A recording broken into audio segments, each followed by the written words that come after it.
ఎప్పుడూ కాదు. డబ్బు ఉండడం ఎప్పుడూ చెడ్డ కాదు. కానీ ధనముని ఎలా సంపాదిస్తున్నామన్నది మాత్రం చాలా ముఖ్యం. డబ్బు సంపాదించవద్దన్నది లోకంలో ఏ శాస్త్రము చెప్పలా.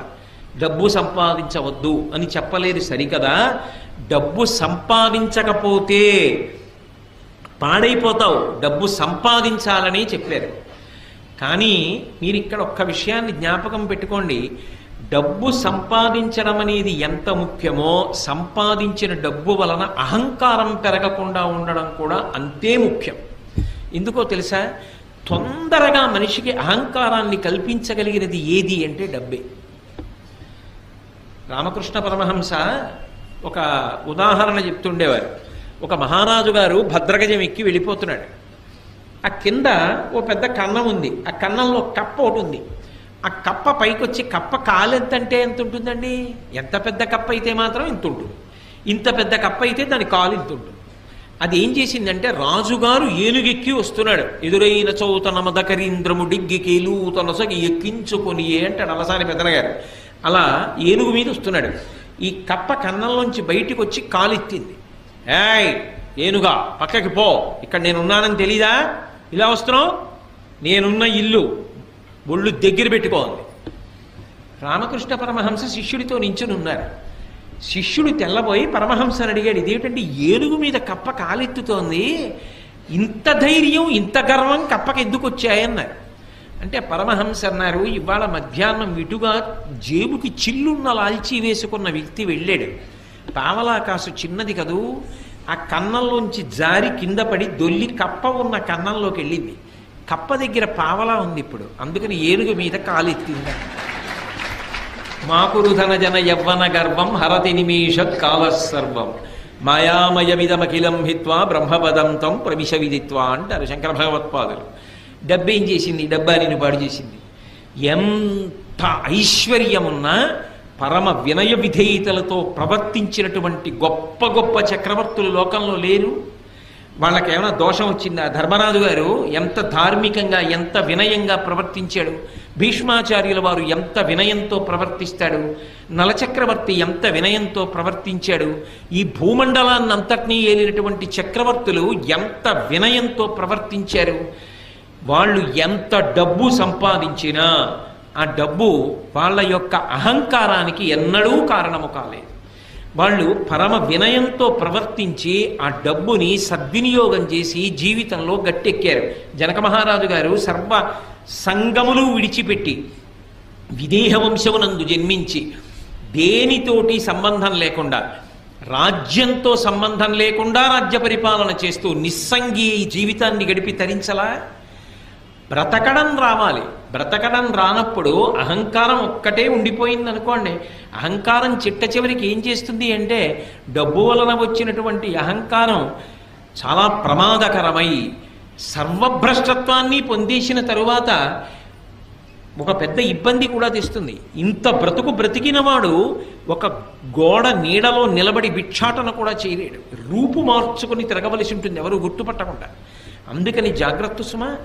ఒకడికి డబ్బు ఉంది, వాడు కించిత్ కూడా పాడవలేదు. వాడు కించిత్ కూడా పాడవకుండా ఆ ద్రవ్యాన్ని చక్కగా వినయ విధేయతలతో దాన ధర్మాలకి ఖర్చు పెడుతూ, ఇదంతా పరమేశ్వరుడిచ్చింది నాది కాదు, ఈశ్వరుడిదన్న భావనతో పరమ ఉద్దికగా జీవితం చేశాడు.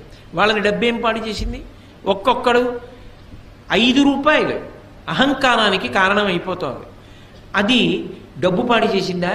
డబ్బు పాడు చేయలేదు, బుద్ధి పాడు చేసింది. అందున డబ్బు బుద్ధిని, సరస్వతి బుద్ధిని 2 రకాలుగా పాడు చేసేస్తాయి. అదేమిటండి, సరస్వతి అంటే బుద్ధిని ఇవ్వాలి కదా, పాడు చేయడం ఏమిటి అంటే అహంకారం ఉంటే. మీరు లోకంలో సరస్వతి విషయంలో, లక్ష్మి విషయంలో ఒకటి గమనించండి. మీ దగ్గర చాలా డబ్బు ఉందండి, మీ వ్యాపారంలో బాగా లాభాలు వస్తున్నాయి అన్నారనుకోండి, ఏమి లాభాలండి, ఏదో పెద్దవాళ్ళు చేసిన వ్యాపారం మూసేస్తే బాగుండదని చేస్తున్నాం, వడ్డీ డబ్బులు వస్తే గొప్పగా ఉందండి మా వ్యాపారం, ఇప్పుడు ఏమొస్తుందంటారు ఇందులో అంటాడు. డబ్బు ఉందండి అంటే ఒప్పుకోడా, ఏముందండి నా దగ్గర అంటాడు. మీకు సరస్వతీ కటాక్షం లేదండి, మీకు తెలియదు, అయ్యా నా మాట వినండి, మీరు చదువుకోలేదు కదా, మీకు ఈ విషయం తెలియదు కదా, మీరు ఎందుకు మాట్లాడతారు దాని గురించి అన్నాను అనుకోండి, అత్తేరి మీకేం తెలుసు అని చర్చ విరిగి పెడతాడు. సరస్వతీ కటాక్షం లేదురా అంటే ఒప్పుకోడు. లక్ష్మీ కటాక్షం ఉందిరా అంటే ఒప్పుకోడు. రెండిటితోటి ప్రమాదం. అసలు అది దాటాలంటే మనసుకి సంస్కారం ఉండాలి. శంకరాచార్యుల వారి కన్నా ప్రజ్ఞాశాలి సరస్వతీ కటాక్షం ఉన్నవాడు లోకంలో ఉన్నాడా? అటువంటి శంకరాచార్యుల వారు శంకరుడి దగ్గరికి వెళ్ళి అన్నారు, పశుమాం సర్వజ్ఞ ప్రజిత కృపయా పాలయ విభో అన్నారు. శంకర, నేను పశువుని, నువ్వు పశుపతివి. నేను పాడైపోతే నిన్నంటారు. పశువుని కాపాడవలసిన వాడివి నువ్వు. కాబట్టి నీకు నాకు అనుబంధం ఏమి అంటే, నేను పశువుని, నువ్వు పశుపతివి. ఇది శంకరాచార్యులు వారు అనవలసిన మాట. స్మృతౌ శాస్త్రే వైద్యే శకున కవిత గానపణితౌ పురాణే మంత్రే వా స్తుతి నటన హాస్వేశ్వచతుర. నాకేమొచ్చు తండ్రి, నాకేం రాదు అన్నారు శంకరాచార్యుల వారు. ఎవరు? మహానుభావుడు అపరశంకరుడు, కైలాస శంకరుడు, కాలడి శంకరుడిగా భూమి మీద తిరిగాడు. అటువంటి మహానుభావుడు ఆ మాట అన్నాడు. మనం దేనికి గర్వపడాలి, దేనికి అహంకరించాలి? ఒక్కొక్కసారి కొన్ని చాలా చమత్కారంగా ఉంటాయి. నేను విశాఖపట్నంలో చదువుకునే రోజుల్లో ఒకసారి అకస్మాత్తుగా వాకాటు పాండురంగారావు గారని మహానుభావుడు, చాలా గొప్ప వ్యక్తి, చాలా గొప్ప వ్యాసాలు రాసేవారు ఆయన మాకు కల్చరల్ హెరిటేజ్ ఆఫ్ ఇండియా అని, అది కంపల్సరీ పేపర్, అన్ని కోర్సుల వాళ్ళు చదవాలి. ఆ పేపర్ మాకు ఆయన వస్తుండేవారు వారానికి ఒకసారి. ఆయన పాఠం అంటే చెవి కోసుకునే వాళ్ళం, అంత బాగా మాట్లాడేవారు. ఆయన మాట్లాడుతూ వాట్ ఈజ్ ఎడ్యుకేషన్ అని అడిగారు. వాట్ ఈజ్ ఎడ్యుకేషన్ అంటే ఒక్కొక్కళ్ళు లేచి ఒక్కొక్కటి చెప్పారు. ఒక ఆయన మాత్రం లేచి చెప్పింది నాకు ఇప్పటికీ జ్ఞాపకం ఉండిపోయింది. ఆయన అన్నాడు, knowing that you are ignorant is education. నాకేమీ తెలియదని తెలుసుకోవడమే చదువుకోవడం. ఆయన సాధారణంగా పాఠం చెప్పేవాళ్ళు కొంచెం ఎత్తైన వేదిక మీద కదా నించుంటారు. ఆయన చేతిలో డస్టర్ టేబుల్ మీద పెట్టేసి కిందికి దిగొచ్చి ఆ చెప్పిన వాడిని గట్టిగా కౌగలించుకొని, చాలా బాగా చెప్పావోయ్ అన్న. ఎవరు ఏమిటి మీకు అనవసరం, నాకు అనవసరం. నాకు మాత్రం పేర్లు గుర్తుంటాయా? ఎంతకని గుర్తుంటాయి? ఎప్పుడో చదువుకున్న చదువు. కాబట్టి నాకేమీ తెలియదని తెలుసుకోవడం చదువు. ఎందుకనంటే మీరు ఒకటి ఆలోచించండి, చాలా తెలుసు అన్నాడు అనుకోండి, ఆయన్నో గ్రంథాలయంలోకి తీసుకెళ్ళి నించోపెట్టి, ఇందులో మీరు చదివినవక్కర్లేదు, ఇందులో ఉన్న పుస్తకాలు ఏవి చెప్పగలరా? అయితే ఎవరైనా చెప్పగలరా? ఒక గ్రంథాలయంలో ఎన్ని పుస్తకాలు ఉన్నాయో అవి ఏవేం పుస్తకాలో కూడా తెలియదు. అవన్నీ చదవడానికి, చదివిన జ్ఞాపకం పెట్టుకోవడానికి, జ్ఞాపకం పెట్టుకున్న జీర్ణం అవ్వడానికి ఎన్ని జన్మలు కావాలి? ఏం తెలుసునని తెలుసు అంటాం. చదువుకున్న కొద్దీ తెలిసేది ఏదంటే నాకు తెలియనివి చాలా ఉన్నాయని తెలుస్తుంది. అప్పుడు అహంకరించడానికి ఏముంది? మిడిమిడి జ్ఞానం అంటారు. నా బోటిగాడు ఉంటాడే, ఏదో ఓ పద్యం ఓ శ్లోకం నేర్చుకుని నా అంత గొప్పవాడు ఎవడని గర్వపడుతూ ఉంటాడు. అది నిజమైన సరస్వతీ కటాక్షం కాదు. నిజమైన సరస్వతీ కటాక్షం ఉన్నవాడు నాకేం తెలుసండి, నాకేమొచ్చండి, మహాతల్లి పరదేవత ఆవిడ పలికించిందంతే, నేను చేసింది, నేను నేర్చుకున్నది, నేను సాధించినది ఏమీ లేదంటాడు. అది వినయం. అందుకే సరస్వతీ కటాక్షము ఉండడం కాదు, సరస్వతీ కటాక్షము నీ వినయమును పెంచుతున్నదా. నాకేం తెలుసండి అన్ననాడు నువ్వు వినయంగా ఉంటావు. నాకేం తెలియదండి అన్ననాడు, అయ్య బాబోయ్ నేను పట్టుకోగలరా ఎవరైనా? అప్పుడు ఆయన పని ఏమిటంటే 24 గంటలు అవతల వాళ్ళలో తప్పులు వెతుకుతూ ఉండడం. అలా వెతకడం ఒక అహంకారానికి కారణమై పతనమైపోవడానికి కారణం అవుతుందా అవదా? అది నాకేం తెలుసండి అని ఊరుకోవాలి అంటే అది నిజమైన సరస్వతీ కటాక్షం. అందుకే ఒకటి బాగా అభ్యాసం చేస్తే తప్ప రాదు, పుట్టుకతో వచ్చేది కాదు, అది వంశంలాగా. అది కష్టపడి చదవాలి. ఆయన బాగా చదువుకున్నవారు, ఎన్నో తెలుసున్నవారు అన్న పేరున్న నువ్వు త్రికరణ శుద్ధిగా, నోటి మాటగా కాదు, నేనేం చదువుకున్నానండి, నేనేం నేర్చుకున్నానండి, మహానుభావులు ఎంతమంది ఉన్నారు, వాళ్ళతో పోలిస్తే నా జీవితం ఏం గొప్పది అనగలగాలంటే నీకు ఎంతో వినయం ఉండాలి. అంత వినయం ఉంటే తప్ప నువ్వు ఆ మాట అనలేవు. అది ఉత్తముడికి గౌరవాన్ని పెంచింది, నడవడిని ఇంకా ఇంకా వృద్ధిలోకి తెచ్చింది. అదే సరిగ్గా వాడుకోవడం రాకపోతే అదే సరస్వతీ కటాక్షం అహంకారానికి పనికొచ్చి సర్వనాశనం అవడానికి పనికొచ్చింది. చదువుకోవడం కాదు, చదువు కన్నా సంస్కారము గొప్పది. ఆ సంస్కారము మనసులో బాగా ఏర్పడే ప్రయత్నం చేసుకో. అందుకే పూర్వం చదువుతో పాటుగా సంస్కారం నేర్పేవారు, నీతిశాస్త్రం నేర్పేవారు, నీతిశాస్త్రంలో 4 శ్లోకాలు నేర్పేవారు, చక్కగా 4 మంచి మాటలు చెప్పేవారు. వారానికి ఒక్కసారైనా నీతి అని ఒక ప్రత్యేకంగా ఒక తరగతి ఉండేది, అందులో మంచి మాటలు చెప్పేవారు. దాంతో శీల వైభవాన్ని ఊంచుకునేవాడు. లేకపోతే ఏమైపోతుంది, ఈ చదువే రేపొద్దున్న నీ అధికార స్థానాన్ని నిర్ణయించేస్తుంది.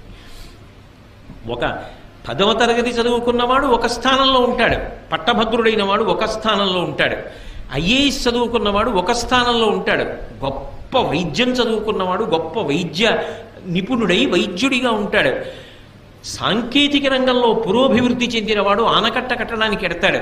నువ్వు ఏం చదువుకున్నావన్నది కాదు, నువ్వు చదువుకున్న దాని వల్ల నువ్వు ఉన్నతమైన స్థానమునకు వెడతావు. ఉన్నతమైన స్థానములో ఉన్నవాడు ఉన్నతంగా నిలబడి సమాజపు విలువలను నిలబెట్టగలిగిన వాడు అయి ఉండాలి. ఆ స్థానమే ఎలకలా కన్నాలు పెట్టడానికి పనికొస్తే ఇక నీ వలన సమాజమునకు విలువ ఏం కలుగుతుంది? అప్పుడు భద్రం పోలా. సర్వే వేదవిద శూరాః సర్వే లోకహితే రతాః సర్వే జ్ఞానోపసంపన్నాః సర్వే సముదితా గుణైః అంటారు రామాయణం బాలకాండలో. ఎంత చదువుకున్నావో, ఎంత పెద్ద స్థానంలో ఉన్నావో అంతగా లోకము యొక్క హితము గురించి కూడా ఆలోచించగలిగిన పెద్ద మనసు ఉండాలి. అది లేకపోతే ఇదంతా నా అభివృద్ధికే పనికి రావాలి అన్న భావన నిలబడిపోయిందనుకోండి, అది ఏమవుతుందంటే స్వార్థమునకు మాత్రమే పనికొస్తుంది. అప్పుడు దాని వలన సమాజము భ్రష్టమైపోతుంది. అలా కాకుండా ఉండాలి అంటే నీ సరస్వతీ కటాక్షము కానీ, నీ లక్ష్మీ కటాక్షము కానీ, నీ వంశము కానీ ఏదైనా సరే నిన్ను వృద్ధిలోకి తీసుకురావడానికి పనికొచ్చేదై ఉండాలి. ఇందులో యువతల వారికి తెలియడం అన్న మాట ఉండదు సుమండి. యువతలవాడు ఎప్పుడూ కూడా నువ్వు ఎంత ఎదిగావో, నిజంగా అలా ఉన్నావో అలా లేవో తెలుసుకోవడం సాధ్యం కాదు. ఎందుకని అంటే మీరు ఒక్కటి గమనించండి, స్థానము ఎంత ఉన్నతమైతే యువతల వారు ఆయన దగ్గర ఉండే అవకాశం అంత తగ్గిపోతుంటుంది. అప్పుడు మీరు ఎలా లెక్క కట్టగలరు? తనకి తాను పరిశీలించుకోవాలి. ఏది పరిశీలించాలంటే దంభమున ఎందు ప్రవేశించినదా, ఇది చాలా చాలా అవసరం. నేను నోటి మాటగా ఈ మాటలు చెప్తున్నానా, నిజంగా నాకు ఆ వినయ సంపద ఉన్నదా? నిజంగా నేను పెద్దల పేరెత్తేటప్పటికి గౌరవంగా మాట్లాడగలనా? గౌరవంగా నోటితో మాట్లాడడం కాదు, నిజంగా నేను ఆ గౌరవాన్ని చూపించగలనా? నేను నాకన్నా సరస్వతీ కటాక్షం ఉన్న వాళ్ళకి గౌరవం ఇచ్చి నాకేం తెలుసని నిలబడగలనా? నాకున్న డబ్బు నాది కాదు గొప్ప, నేను సంపాదించగలిగిన ప్రజ్ఞ అయితే ఇలా లోకంలో ఎందరో సంపాదిద్దరు. యద్రూభంగా ప్రమాణం స్థిరచరరచనా తారతమ్యే మురారేః వేదాంతాః తత్వచింతాంబరభిదురసి యత్పాదచిహ్నైత్తరంతి భోగోపోద్ఘాతకైలీచులికిత భగవత్వైశ్యరూప్యానుభావ సానశ్రీః అస్పృణీతాం అమృతలహరిధీలంఘనీయైః అపాంగైః అంటారు పరాశర భట్టర్లు శ్రీగుణరత్నకోశంలో. గత జన్మలలో చేసినటువంటి పాపపుణ్యములను బట్టి పుర్రె మీద రాసేటప్పుడు లక్ష్మీదేవి బ్రహ్మగారి తల్లి కనుక, సృష్టికర్త యొక్క తల్లి కనుక, అమ్మ గత జన్మలో వీడు ఫలానా పేరుతో ఉన్నవాడమ్మా అంటే ఆవిడ ఓ వాడా లోకహితము కొరకు ప్రవర్తించిన వాడని కనుబొమ పైకెత్తిందనుకోండి, ఓ అని ఇలా కనుబొమ పైకెత్తితే యద్భ్రూభంగా ప్రమాణం, ఆవిడ కనుబొమ పైకెత్తితే ఈ జన్మలో వాడు మహదైశ్వర్యవంతుడు అవుతున్నాడు. యవ్వని వాకిట ఇభమద పంకంబు రజభూషణ రజో రజినడగు అంటుంది ద్రౌపదీదేవి భారతంలోని. ధర్మరాజు గారి ఐశ్వర్యం ఎటువంటిది అంటే ఆయన దర్శనం చెయ్యడానికి లోపలికి వెళ్ళేటటువంటి చక్రవర్తులు ఒకరినొకరు తోసుకుంటే వాళ్ళ భుజాలకి పెట్టుకున్న వజ్రములు వైఢూర్యములతో కూడుకున్న ఆభరణములు ఒరుసుకున్నప్పుడు వాటి యొక్క నుషి కింద పడి గాలికి పైకి రేగుతుంటే ఆయన అంతఃపురం ముందు కట్టబడినటువంటి మదగజముల యొక్క చెవుల పక్కనున్న కన్నములలోంచి కారిన మదజలముల చేత ఈ రేగుతున్న వజ్ర వైఢూర్యముల ధూళి అణచబడుతుండేదిట. అంతటి ఐశ్వర్యవంతుడయా ధర్మరాజు అంటే ఏమిటి తేలిగ్గా మాట్లాడుతున్నావు? అయితే ధర్మరాజు పాడవడానికి పనికొచ్చింది ఐశ్వర్యం? పనికి రాలేదుగా. ఎంత ఐశ్వర్యం ఉంటే ధర్మరాజు గారు ఉలికులికి పడ్డాడు? ఏం ఉలికి పడలేదుగా. లేనినాడు బెంగెట్టుకున్నాడా? మీరు విన్నారుగా వ్యాసుల వారి గురించి చెప్పినప్పుడు, తీసుకెళ్లి మళ్ళీ హిమవత్ పర్వతం మీద ఉన్న ఐశ్వర్య నిధులను ఇచ్చాడు. ఇస్తే దాచుకున్నాడా? అశ్వమేధయాగం చేసి అందరికీ పంచిపెట్టేశాడు. అందుకే ఆ లోపల ఉండవలసినటువంటి సంస్కార బలము ఉండకపోతే దంభముగా పరిణమించిందనుకోండి, అది చాలా ప్రమాదహేతు, ఎదుటివాడు కూడా పట్టుకోలేడు. ఎందుకని అంటే చాలా మంచివాడిలా కనపడుతూ ఉంటాడు పైకి. ఎలా తెలుసుకుంటారండి? సాధారణంగా వేషాన్ని చూస్తే చాలా మంచివాడు అనే అనుకుంటారు కదా. ఒక కొంగ ఉందనుకోండి, ఓ సరోవరం పక్కన నించుంటుంది, ఒంటికాలు మీద నించుంటుంది, కళ్ళు మూసుకుంటుంది, సాధారణంగా తెల్లగా ఉంటుంది.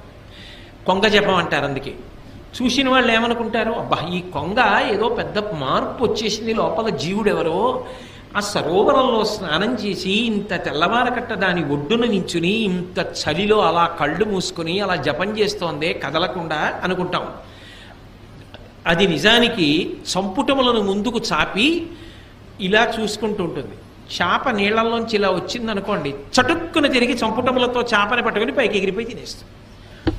నిలబడింది ఒంటికాల మీద, ఒళ్ళంతా తెలుపు, చూస్తే శుద్ధ సత్వస్వరూపంతో ఉన్నట్టుంది. లోపల ఏ చేపని పట్టుకుందామని ఆలోచన. దంభము అంటారు. పైకి కనపడినట్టు లోపల లేడు. ఎంత రంగు పట్టుబట్ట కట్టి, ఎంత గొప్పగా విభూతి పుండ్రాలు ఒళ్ళంతా పెట్టుకుని, ఎంతంత వేషాలు కట్టినా నీ లోపల బుద్ధులు మాననప్పుడు దంభం కాదు. లోపల బుద్ధి పోలేదు. పైన శరీరానికి ఎన్ని అలంకారాలు చేస్తే పుట్ట మీద కొడితే పాము చచ్చిందా? లోపల కొట్టాలి. గొరుగు చుందురు జుత్తు కొన్ని వందల సార్లు దాని పాపమేమో కానరాదు, అఖిల పాపములకు నిలయమైన మనసు గొరగడేమి మానవుండు అన్నాడు ఒక ఆధునిక కవి. అలా లోపల మార్పు రాకుండా దంభంతో ఉండి పైకి ఎంతో మంచివాళ్ళ నటిస్తూ పోతే, అమాయకులైన వాళ్ళు పెద్దలైన వాళ్ళు మంచివాడు అనుకున్నారేమో, కానీ వాళ్ళు మోసపోతే వాళ్ళకు వచ్చిన నష్టమే ఉంది అనుకున్నారేమో పాపం, అంతే, అంతవరకే. కానీ మోసపుచ్చిన దోషం కూడా నీకు రావట్లా, పాడైపోవట్లా. కాబట్టి నిన్ను నువ్వు నిరంతర పరిశీలనం చేసుకుంటూ ఉండాలి. ఉత్తమ వంశంలో పుట్టావు, వంశమునకు కళంకం రాకూడదని ప్రవర్తించాడు, ఏమీ పాడవడు. ఉత్తమ వంశంలో పుట్టా, అహంకారానికి కారణమైంది, తాను పాడవడు, ముందు పుట్టిన వాళ్ళు కూడా పాడైపోతారు. సరస్వతీ కటాక్షం ఉన్నది, ఏమి పాడవడు. ఆ సరస్వతీ కటాక్షం 10 మంది హితానికి పనికొచ్చిందనుకోండి, ఆవు గడ్డి తిని పాలిచ్చినట్టు తాను కష్టపడి చదువుకున్న శాస్త్రాన్ని 10 మందికి ఉదారంగా పంచిపెట్టేశాడనుకోండి, తాను శాశ్వతమైన కీర్తిని పొందుతాడు. నాకేం తెలుసు అని వినయంతో బ్రతికాడు అనుకోండి, భగవంతుని యొక్క అనుగ్రహానికి పాత్రుడవుతాడు. ఏదో కొంత తెలుసుకుని నాకన్నా తెలుసున్నవాడు లేడు అని అహంకారానికి పోయాడు అనుకోండి, 24 గంటలు చదువుకున్న చదువు అవతలవాడి యొక్క తప్పు పట్టడానికి పనికొచ్చింది. పనికొస్తే ఇప్పుడు ఆ చదువు స్వార్థంతో నిండిపోయింది. ఏదో ఒకటి ప్రతిఫలం లేకపోతే ఆయన చదువుకున్న చదువు వల్ల సమాజానికి ఉపయోగం ఉండదు. అప్పుడు ఏమవుతుంది, చాలా గొప్ప పడగ నాగుపాముది, దాని మీద మణి ఉంది. నాగుపాం పడగ మీద ఉన్న మణి ఎవరికైనా ఉపయోగపడుతుందా? వెళ్ళి తీసుకోగలరా?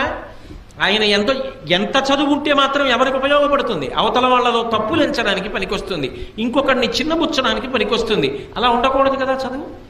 చదువు అవతల వారు ఎంత చిన్నవాడైనా గౌరవించడానికి పనికి రావాలి. చాలా బాగా చెప్పావోయ్, చాలా బాగా మాట్లాడేవోయ్ అని పిల్లల్ని కూడా ప్రోత్సహించగలగాలి. శ్రీభాష్యం అప్పలాచార్య స్వామి వారు ఎవరైనా రామకథ చెప్తుంటే చెప్పబోయ్, రామాయణం ఎంతకాలం బ్రతికుంటుందో అంతకాలం మనుష్యత్వం బ్రతికుంటుంది నాయన అనేవారు. అంతేగాని నీకేం తెలుసు రామాయణం, నువ్వేం చెప్తావు రామాయణం అనలేదే. అందుకు మహానుభావుడు ఇప్పటికీ కూడా స్మరింపబడుతున్నారు ఆయన. సరస్వతీ కటాక్షం నీకు వినయం ఇచ్చిన నాడు ఏమి నిన్ను పాడు చేయదు, ఇంకా వృద్ధిలోకి వస్తావు. అహంకారం ఇచ్చిన నాడు పతనమైపోతావు. లక్ష్మీ కటాక్షము నీకు జన్మతః ఉండని, మధ్యలో కలిసి రాని, న్యాయార్జితంగా నీకు కలిసి వచ్చింది, అది నిన్నేం పాడు చేయదు. దాని పట్ల నీకు సంగము లేకుండా అది భగవంతుడి అనుగ్రహం అని నువ్వు నిలబడగలిగిన నాడు అది నిన్ను పాడు చేసేది కాదు. ఇదంతా నాదే అని అహంకారం అనకపోతే నువ్వు భ్రష్టమైపోతావు. ఆ డబ్బు నీ దగ్గర ఉన్నందుకు సమాజము భ్రష్టమైపోతుంది. కాబట్టి ఈ 3 ఉండడం తప్పు కాదు. పరిణతి లేని వాడి దగ్గర ఉండడం వల్ల వాడు పాడై మిగిలిన వాళ్ళని పాడు చేస్తాడు. అథవా మీరు తిప్పి ఆలోచించండి, ధృతరాష్ట్రుడైతే ఎలా అర్థం చేసుకోవాలప్పుడు? ఇవి ధర్మరాజు గారి దగ్గర ఉంటే ఏం చేశాయి? ఏం చేయలే. దుర్యోధనుడి దగ్గర ఉంటే ఏం చేస్తున్నాయి? సర్వనాశనం చేస్తున్నాయా? ఆ వంశంలో పుట్టబట్టి కదూ నేను యువరాజుని, నాకే రాజ్యం కావాలి, ధర్మరాజుకు ఉండకూడదు అని విపరీత బుద్ధులు పుట్టాయి. అదే వంశంలో పుట్టిన ధర్మరాజు గారైతే జూదంలో ఓడిపోయిన ధర్మానికి కట్టుబడి అరణ్యవాసానికి వెళ్ళిపోయాడు. అది మాయాజూదం అని తెలుసున్నా కూడా ధర్మము చేత కట్టుబడిన వాడు వంశగౌరవాన్ని నిలబెట్టడానికి వెళ్ళిపోయాడు. ధర్మమునకు కట్టుబడకుండా వంశమునందు పుట్టినవాడు వంశభ్రష్టత్వానికి కారణమయ్యాడు. సరస్వతీ కటాక్షమున్న వ్యాసుడు లోకహితానికి పనికొచ్చాడు. కించిత్ సరస్వతీ కటాక్షమున్న అహంకారం కలిగిన వాళ్ళు భ్రష్టులైపోతారు. అర్జునుడి కన్నా ఏ విలువిద్య తెలుసని, నా దగ్గర విలువిద్యుంది, నా దగ్గర విలువిద్యుంది, అర్జునుడిని మట్టు పెట్టేస్తానని బయలుదేరిన కర్ణుడు చివరికి దుర్యోధనుడిని కూడా నాశనం చేశాడు కదా. ధనము అంతే కదా. కాబట్టి ఉండడం తప్పు కాదు, నీ మనసుకి పరిణితి లేకుండా అవి నీ దగ్గర ఉంటే పాడు చేస్తాయి. పరిణితి ఉంటే ఈ మూడు నిన్ను ఉద్ధరణ వైపుకి తీసుకెడతాయి. ఇది బాగా జ్ఞాపకం పెట్టుకోవలసిన విషయం సుమా. కాబట్టి నీకు ఇవి కలిగిన అహంకారమును పొందవద్దు. అవి నీ ఆరోగ్యవంతమైన భయమునకు కారణమై నువ్వు మరింత బాగా బ్రతకడానికి హేతువులు కావాలి. కాబట్టి ధనమును, విద్యయు, వంశంబును దుర్మతలకు మదం బొనరించును.